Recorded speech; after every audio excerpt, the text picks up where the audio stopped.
podemos hacer si todo sigue como va? Hay que reírse un poco que la muerte siempre está.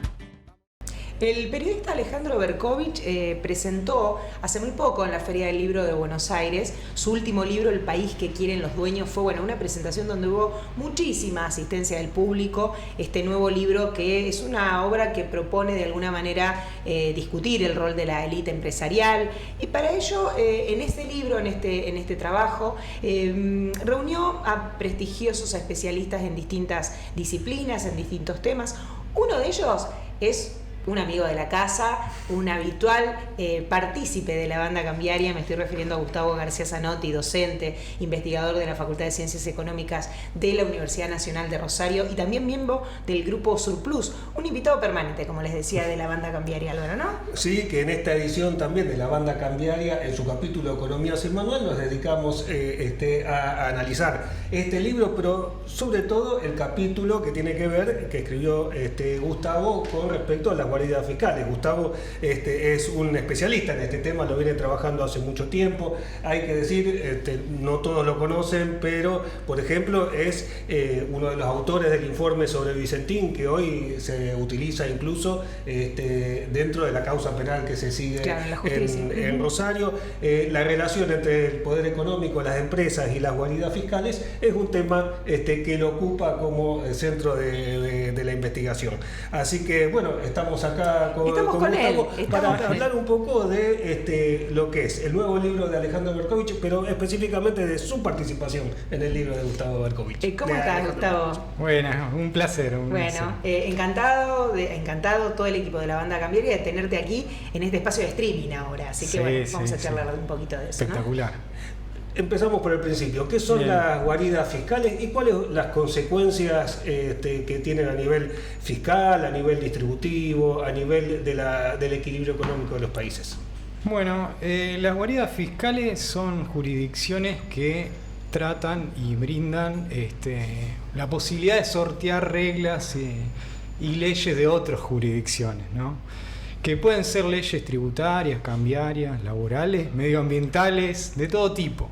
En general está el mito de que cuando hablamos de guaridas fiscales son pequeñas islitas repartidas en el globo, pero va mucho más allá que eso. ¿Es más que eso? Es mucho más que eso. También está el mito de que, bueno, en las guaridas fiscales solamente existen negocios por lavado de dinero, por trata, por tráfico de armas. La verdad que otro elemento que podemos discutir es quiénes utilizan justamente las guaridas fiscales. Así que bueno, es un fenómeno, si se quiere, novedoso el de las guaridas fiscales, en crecimiento, porque gran parte de los empresarios y las grandes empresas, las multinacionales, son quienes utilizan mayormente a las guaridas fiscales para distintos tipos de usos. Justamente la idea era un poco en el libro discutir algo que siempre está como vedado o oculto, que son las guaridas que se nos presentan de esa forma, tratar de esclarecer un poco cómo utilizan, a partir de ejemplos bien prácticos, con nombre y apellido incluso, con infografía, de cómo utilizan estos empresarios, grandes empresas, a las guaridas fiscales. Justamente, como bien mencionaba, lo utilizan para evadir, eludir, por un lado, términos tributarios, y por el otro lado para fugar capitales, ¿no? Y ahí son dos recursos que nos cuestan mucho hoy en día a la Argentina. Tenemos restricción externa, nos faltan dólares constantemente, hay veces que el precio del dólar se nos escapa, ¿no? Cuando hay una devaluación, cuando hay inestabilidad cambiaria. Y por el otro lado, tema de recursos fiscales, que justamente estamos en un contexto de que no hay plata para nada, pero bueno, los empresarios y las grandes empresas realizan abuso fiscal y logran justamente evadir al mismo tiempo, ¿no? Vos mencionabas recién, es interesante ese concepto, ¿no? Porque desmitificar un poco de que no tiene que ver solamente ligado a fondos mal habidos de alguna manera o provenientes de delitos, lo que conforman estas guaridas fiscales, ¿no? Por un lado, esto que mencionás es un dato al menos para tener en cuenta, pero también te quería preguntar cuándo empiezan a generalizarse el uso, ¿no? Son conocidas, podemos decir que es lo mismo decir guaridas fiscales, offshore, ¿estamos hablando de lo mismo? Sí, guaridas fiscales empiezan a existir. Un primer hito es después de la Primera Guerra Mundial, cuando ciertos segmentos más ricos de la población europea querían resguardar su patrimonio en otros países. Esto ocurre en Suiza, el caso suizo, donde hay secreto bancario, ¿no? Se puede depositar sin transparencia alguna. También en la misma época surge Luxemburgo, es decir, muchas empresas se radican su sede holding, lo que se llama, ¿no?, la cabeza del grupo, en Luxemburgo. Hoy en día estas guaridas fiscales siguen existiendo y siguen cumpliendo el mismo rol. Después otro segundo hito se produce después de la Segunda Guerra Mundial, cuando Gran Bretaña pierde la hegemonía en términos económicos, es decir, la libra esterlina es reemplazada por el dólar, y para justamente poder hegemonizar ciertamente en términos económicos, financieros, Gran Bretaña establece algunos enclaves que ya los tenía de antes, que son los enclaves coloniales.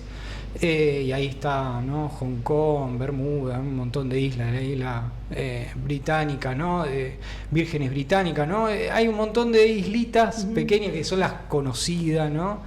Las que dan origen al mito de que claro, es una isla donde... Exactamente, que dan origen a eso, pero en realidad es una política central del gobierno británico de cómo poder centralizar liquidez en la bolsa londinense, que era justamente la bolsa más grande hasta la Segunda Guerra Mundial, y lo hacen a través de esto, es decir, de estos enclaves que van a ir juntando liquidez de muchos países, de muchas regiones. Y en un contexto en el de la Segunda Guerra Mundial se producía también la descolonización, ¿no?, de ciertos países. Entonces, bueno, para resguardar su política imperial y para resguardar justamente que seguir siendo una potencia financiera a nivel mundial, crea estas guaridas fiscales, que son como una aspiradora de divisas de todo el mundo, de capitales de todo el mundo, y que pueden jugar financieramente en la bolsa londinense, ¿no? Y después el tercer hito se produce a partir de la década del 70, con la última globalización. Prácticamente todas las grandes empresas tienen filiales en guaridas fiscales, y tienen más de una. Y acá podemos empezar a discutir qué tipo de filiales son las que tienen en las guaridas fiscales, porque ahí está lo novedoso, ¿no? Ahí empiezan las empresas a no solo a producir internacionalmente, sino a estar internacionalizadas financieramente utilizando filiales en guaridas fiscales. O sea, esta globalización ayuda. Sí, exactamente. Es decir, es una herramienta más de esta última globalización. Son estas especies de redes que cuando uno ve una empresa, por ejemplo Techin, y dice a la empresa que está en Argentina fabricando acero, y cuando llega al final del camino encuentra una fundación en Luxemburgo o por ahí, ¿no? Exactamente, sí. Cuando hablamos de offshore, de estructura jurídica en guaridas fiscales, son empresas que se denominan como tipo cáscara. Son empresas tipo cáscara porque adentro no tienen absolutamente nada, por eso claro. De ahí viene la metáfora. Es decir, cuando hablamos que no tiene nada, no hay, es un código postal directamente. Muchas podrán tener 1 o 2 trabajadores administrativos, no mucho más que eso, y por ende no tienen ni capital fijo, es decir, no hay infraestructura, maquinaria, y tampoco hay trabajadores. Y aún así ganan un montón de plata esta empresa offshore. Tienen capitales multimillonarios, y cuando uno lee el balance dice, ¿cómo puede ser que aparezca esta ganancia acá si no existe ningún proceso productivo, ¿no? Bueno, ahí viene justamente estos mecanismos para evadir y fugar capitales. De ahí aparecen en esos balances esa ganancia o esos capitales ocurre porque en realidad son tributos que no se pagaron, son ganancias de otros países, son capitales que se generaron en otros países que se fugaron a las guaridas fiscales, justamente. ¿Y en Argentina cómo opera esto? Entiendo que en el libro un poco hace foco ahí, ¿no? No, bueno, a ver, es parecido a lo que ocurre a nivel mundial. Es decir, no hay nada raro en ese sentido. El proceso mundial en el cual hay una creciente financiarización, una creciente internacionalización productiva por el mismo proceso de globalización, es que empezaron a utilizar cada vez más estas guaridas, abriendo justamente filiales, abriendo empresas en guaridas fiscales. Y se la puede utilizar de muchas formas, ese es el tema. Cada empresa es un mundo, cada balance que uno analiza de esta empresa es un mundo, y se la utiliza de muchas maneras. Y eso es lo ingenioso, entre comillas, de cómo fugan capital y de cómo evaden impuestos estas empresas. Y ejemplos hay de a montones, por eso.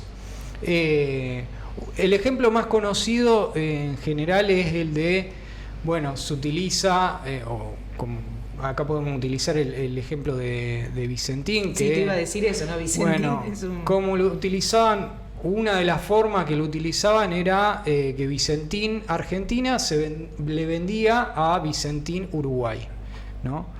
Es decir, hay transacciones intrafirmas, se llama eso, es decir, se venden a sí mismas. Así como se venden a sí mismas, se prestan servicios a la misma empresa, se prestan justamente capital, préstamo intrafirma, pagan regalías, servicios de todo tipo, asesoría, que en realidad son ficticios, justamente, y de ahí lo que logran hacer es deslocalizar la ganancia que se produjo en Argentina, ingresos que se produjeron en Argentina, son fugados y trasladados artificialmente y contablemente a partir de estas operaciones intrafirma a una filial en guarida fiscal. En este caso, Vicentín Argentina le vende a Vicentín Uruguay el grano, la molienda, pero lo hace a un precio más bajo que el de mercado. Y después Vicentín Uruguay vende ese mismo bien al precio pleno de mercado. Entonces hay una diferencia. Y esa diferencia se constituye en la ganancia que queda localizada en una guarida fiscal, ¿no? Ahí lo novedoso, novedoso no, digo porque es una práctica que vos decís que viene desde hace más de un siglo, es justamente que los impuestos que debe pagar o los tributos que se deben realizar en el país que realmente produce el bien, el servicio, no se tributan ahí, sino que quedan en esa nebulosa, ¿no? Digo, ¿hay alguna, yo sobre eso te quería preguntar, sobre las legislaciones, sobre cómo se pena eso? Porque por lo que comentás, todas las empresas, o gran mayoría, tiene alguna práctica de ese tipo. Sí, las grandes empresas, básicamente todas, depende del sector también. Acá estamos hablando de un sector exportador, después hay sectores importador que hacen lo contrario, o sea, sobrefacturan, entonces también localizan en una guarida fiscal. Pasa lo mismo también en las mismas empresas granarias que importan soja de Paraguay, ¿no? Claro. Entonces ahí sobrefacturan la importación de soja, justamente, y después subfacturan cuando la exportan. Entonces ahí la ganancia en Argentina es minúscula. Esto ocurre con las empresas internacionalizadas. Las penas existen desde hace mucho tiempo. A nivel mundial se trata de reducir el daño porque existe. En Argentina tenemos, bueno, la ley de impuesto a las ganancias, está lo que se denomina el desvío de precio de transferencia, que es esta diferencia entre comprarse a sí misma, porque no son empresas independientes, sino que pertenecen a al mismo grupo. Lo que ocurre en Argentina es que se amparan, por lo menos en el sector exportador oleaginoso, se amparan en una ley del 77, que es la ley de granos, y le otorga un gris muy importante por el cual pueden realizar esto de desvío de precio de transferencia sin ser penada. Es una ley que se quiso modificar Y esa por decreto, y duró días, porque hubo un lobby extraordinario para que siga todo como está, básicamente. ¿Y cuán offshoreizada, si se puede decir, está la economía argentina? A ver, insisto con esto, cuando nos adentramos en la élite empresaria y las grandes empresas que son multinacionales o capitales nacionales, prácticamente todos tienen alguna filial en una guardia fiscal y la utilizan de alguna u otra forma. Eso es lo interesante. Por eso depende del sector. Pongo un ejemplo adicional para no quedarnos con el mismo. Techin tiene en Uruguay unas cuantas empresas tipo cáscara, y por ejemplo hace mucho tiempo Techin se benefició de la transferencia tecnológica que realizó institutos de tecnológicos públicos, agencias tecnológicas públicas, pero que a su vez Techin transfirió esa tecnología, esas patentes, a una filial en una guardia fiscal. Ajá. ¿Qué ocurre? Todas las empresas de Techin le tienen que pagar regalías a esa filial en una guardia fiscal anualmente y en forma regular por utilizar esa tecnología. Entonces ahí tenemos un problema muy grande de divisas, por un lado, porque todos los años tenemos que pagar regalías, y por el otro lado ese pago de regalías se constituye en un costo para la empresa local de Argentina, que incluso estuvo involucrada en el desarrollo tecnológico con la Agencia Pública Nacional. Y ahí reduce, si hay un costo, reduce lo que se paga de impuesto a las ganancias, reduce la ganancia, reduce el impuesto a la ganancia, ¿no? Entonces, digo, insisto con esto, las formas de las cuales se utilizan estas guaridas fiscales son alucinantes, la verdad, y los montos también dan miedo a veces. En Uruguay, que es tiene un régimen especial tributario, no de hace unas cuantas décadas. Esto no lo ha transformado en los últimos años, sigue existiendo este régimen especial en el cual no pagan impuestos, hay zonas francas en las cuales no pagan impuestos y se instalan las empresas. Agarramos un conjunto muy reducido de empresas, que son 30 empresas que facturan 47 mil millones de dólares. 47 mil millones de dólares, una economía que el PBI es de 80 mil millones de dólares. La mitad. Está claro, a ver, cuando hablamos de estas cifras son artificiales porque justamente trasladan ganancias, trasladan operaciones, pero que son ficticias. Es decir, en Uruguay no hay ninguna operación real, no hay ni producción, ni comercialización, ni siquiera el grano, ni siquiera la materia prima transita por Uruguay, no toca puerto uruguayo, pero aún así tienen una dimensión gigante en términos contables. Y ni que hablar en términos de ganancia y de patrimonio. Son empresas que en lo contable son gigantes y en lo físico uno es una oficinita, a lo sumo una oficinita, o si no un código postal directamente. Gustavo, la verdad, un gusto hablar con vos, porque no solamente que nos adentramos en esta investigación o en esta publicación que realizás dentro en el marco del libro, me lo prestás, así se lo mostramos, lo mostramos nosotros aquí a nuestros oyentes, a nuestros televidentes, a quienes nos siguen en el streaming, el libro de Alejandro Berkovich, El país que quieren los dueños, entre ellos la participación de Gustavo García Zanotti, que está aquí con nosotros. Aquí la productora me dice que lo acomode, lo muestro, lo muestro bien. Aquí está el nombre de Gustavo, ahí lo que la hinchada quiere ver. La hinchada quiere ver eso. Él está con nosotros, es un miembro casi de la banda cambiaria en este espacio de Economía Sin Manual, porque hoy nos vino a contar de qué va esto de las guaridas fiscales en clave económica, de investigación, del conocimiento. Te agradecemos, por supuesto, por estar. Por y bueno, favor, te decimos placer. hasta pronto, porque prontamente va a estar aquí en la banda cambiaria Gustavo García Zanotti. Seguimos con más en un ratito.